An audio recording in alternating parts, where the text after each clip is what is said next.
We are looking at another aspect of the lawsuit filed this week by the former executive director of the Yolo Food Bank, a suit against the agency he once led. We were the first to tell you about this civil action landing in the courts after 2 months of controversy about leadership changes at the nonprofit and how it could impact service. Michael Bish claims he was wrongfully terminated and retaliated against as a whistleblower, in part because of conflict of interest concerns between the food bank board members, county supervisors, and the food bank mission.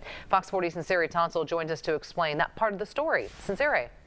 Nikki, Yolo County supervisors have no role in the management of the food bank, and yet Michael Bish believed that panel's displeasure with him motivated some members on the food bank board to oust him. He says instead of prioritizing initiatives that could help feed the 25,000 people who rely on Yolo Food Bank each month, some on his former board were more concerned about appeasing those who could help their outside business interests.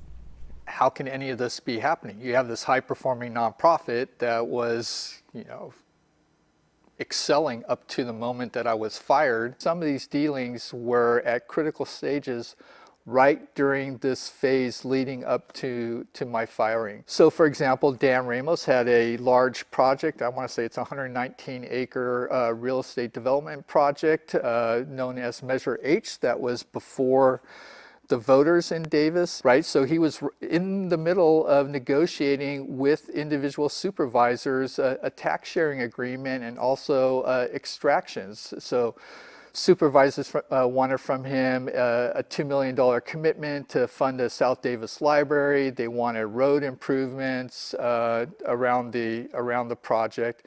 And so he was involved in a lot of negotiations with the supervisors, and he also wanted their support in getting his project approved in that election. So he had, lots of reasons to do the supervisors favors.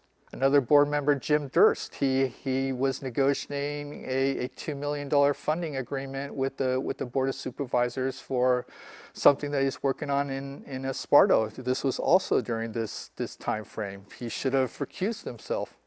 He had no business being involved in any kind of vote regarding anything that the Board of Supervisors wanted. Gene Endicott of Endicott Communications was courting the supervisors and doing PR for Ramos's project. After Bish's firing, Endicott was hired by the food bank to be its spokesperson about the leadership change. Here's what he's had to say about this situation. I have no concerns about a conflict of interest. If somebody else wants to talk about that, you can talk to them about that. I don't think there's any issue with that. Sources tell me Endicott has been released from his spokesperson duties with Yolo Food Bank's It's My Wednesday report on Bish's lawsuit. He has not responded to my request for comment. Dan Ramos and Jim Durst also have not responded. Nikki. Sinceri, thank you.